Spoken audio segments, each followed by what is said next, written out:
Alright guys, I thought I would start working my way through chess.com's bots again to give instruction in how to beat all of them, at least the ones that I can beat. Okay, we're starting at the beginning with Martin, rated 215. We're going to use two questions. Right? Basically, why did he do that and what's changed? That's it. That's all you need to know. Answer those two questions to your satisfaction and then play what's sensible, right? So, why did he do this? Well, he's controlling the centre of the board, which is good in the opening. And what's changed is that this queen and this bishop can now control these squares. Okay, so these squares are now controlled in a way they weren't before. All right, all light squares. So we're just going to do the same thing. We're going to put our pawn in the centre of the board as well. Okay, he's brought his knight out. Why has he done that and what's changed? Well, the knight is attacking this pawn.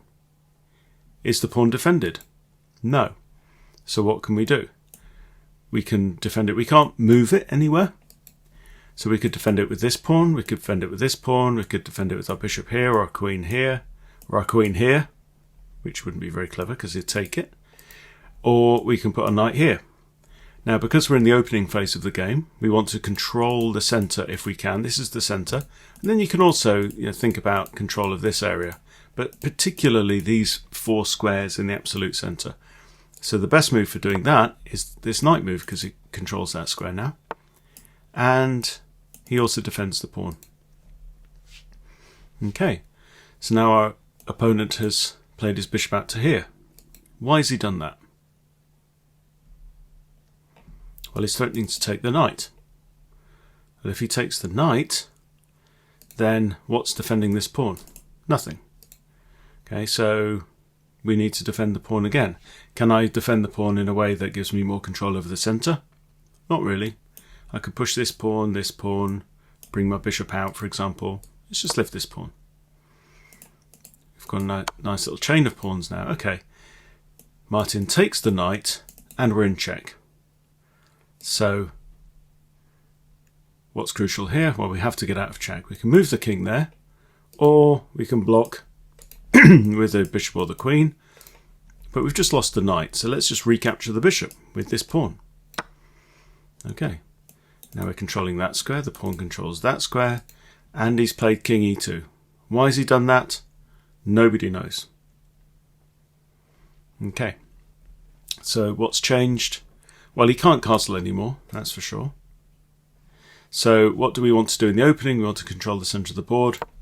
Generally, develop your pieces. Knights before bishops. Okay, queen to here. And now, what's changed with that move? Well, we're attacking this pawn. Is anything defending the pawn? No, we'll grab it. Very, very simple. Okay, he plays his knight to here. Why has he done that move? I don't know. What's changed? Well, the knight's on this square now. Okay, are we attacking that square? Yep. Queen takes knight. Very simple. And now pawn to a4. Why has he done that? He might have ideas of bringing his rook up here, where it can cross over the board. But other than that, nothing's really changed. Nothing's under attack. So we want to keep developing our pieces. We've lost one knight. We've got one knight in the centre of the board. So now we want to bring our bishops out. So let's start with this guy. We can move it to here, which comes with check. Let's do that. He blocks the check. And also, we notice attacks our knight. But he's not really attacking the knight, because if the pawn takes the knight, the king would be in check, and that would be illegal. So what do we want to do now? We want to stick to opening principles, get our pieces out. So the pawn isn't really attacking the knight. Now it's attacking the knight, because the king is no longer on that square. So we need to save our knight. It's being attacked by a pawn, so we can't just defend it. We could defend it with like d5, but that would lose the knight. So let's move it, and let's move it into a place where it still controls the centre, like here. This is also quite good, but this square controls two central squares. Straightforward, okay. Opponent plays his pawn to here. Why has he done that move? Not really sure. He might be attacking the bishop, but that's okay. Alright, so what's changed on the board? Well, we know his king's done a little dance around here, so he can't castle. So we've now got all of our pieces out on the board. We should castle. Let's go this way, where our king is safe behind these pawns. Bishop to e3. Why has he done that? Well, the bishop's attacking the pawn. Do we care? It's defended by a rook. Right, carry on.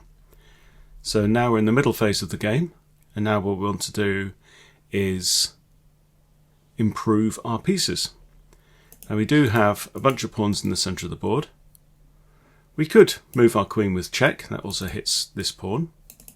But I think I'm just going to push my pawns up the board. Bishop moves back. Why? Nobody knows.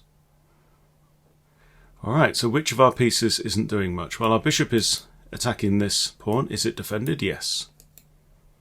See, just these simple questions, asking these same questions over and over again until it becomes second nature, will save you from blundering a lot of pieces. And the other important thing at this level is to notice when your opponent hangs their pieces. So a hanging piece is a piece that's under attack and undefended or underdefended. So again, we have this tactic that would win us a pawn, but I'm not going to play that. I want to improve my pieces. So right now my rooks aren't seeing much. Yes, they're patrolling the back rank and they're connected, which is good. But let's move this guy here. That puts a second attacker on this pawn. Queen moves out of the way. What's changed here? Well, the queen is now in line with our bishop. So we could have ideas there, but we're attacking this twice. I want to keep my rooks connected. I'm going to take it with the bishop. Knight goes to here. Okay, so what's changed? We could capture the knight. Is it defended? Yes, it's defended twice. However, we're up in material, and so the principle is, when you're up in material, trade. Not going to give it a second thought. Alright, now which of our pieces are good? That's a good rook. The reason I know it's good is because it's seeing a lot of squares. This bishop is quite good. It's seeing a few squares here. This knight is okay, but maybe we can improve it. Knights become stronger as they move up the board. I can't go here because the pawn would take it, so let's stick the knight here.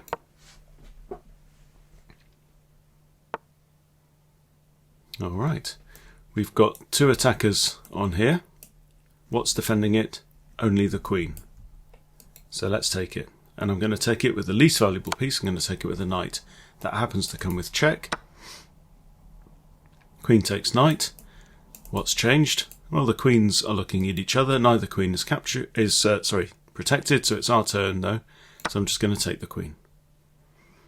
There we go. So eventually, your opponent will mess up. Now, I know Martin's 250 rated, but there's a lot of players who are 250 rated. They will offer you free stuff. So you need to take it. This rook is undefended, right? Take it. King comes to here. We could take either of these pawns. Let's take this one with check. Okay. So what's the situation now? Well, we want to keep improving our pieces. Let's move this pawn up the board. These pawns are now doing a great job of controlling this space. Let's keep going. Just keep pushing the pawns. Okay, equal trade. Not even thinking. Alright, let's keep going with this pawn. It's defended by rook. Okay, what's changed there? Well, the bishop is now on a square where it's in front of the pawn, so we'll take it. Let's push this pawn, attacking the rook. Rook moves back. What's changed? The rook is now attacking our queen. So I want to move the queen. That's one option. I could also just ignore it and play checkmate on the next move.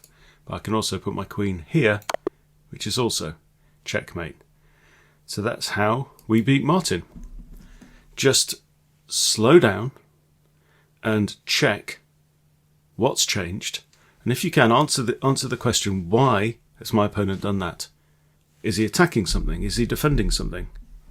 That's it. That's all you need to do to beat bots at 250, and really most players below 500 as well. So I've done my course called Smash 500. It's got this 7-point checklist that I work through a series of 11 games and show you how to take an account from 100 rating all the way to 500 rating simply by asking 7 questions. That's all you need. The course is about 3 3/4 hours long. So I start by giving you 6 habits that I want you to get into that aren't to do with actually what happens on the chessboard. And then simply a 7-point checklist. 7 words is all you need to remember. You can write these on a post-it. You can stick it on the back of your phone. You can stick it next to your computer. But the course, I promise you, will help you get to 500 rapidly and then beyond. So the course is only $29, and I also throw in my previous course, which is called the Master Code, which teaches you a bit of a secret about chess that nobody really ever talks about, but it'll be really useful at any level. If you're a beginner, it'll help.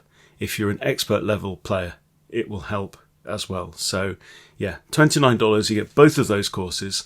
Master Code is like 3.5 hours as well. So between these 2 courses, you will get everything that you need to know to progress beyond 500 and start really mixing it in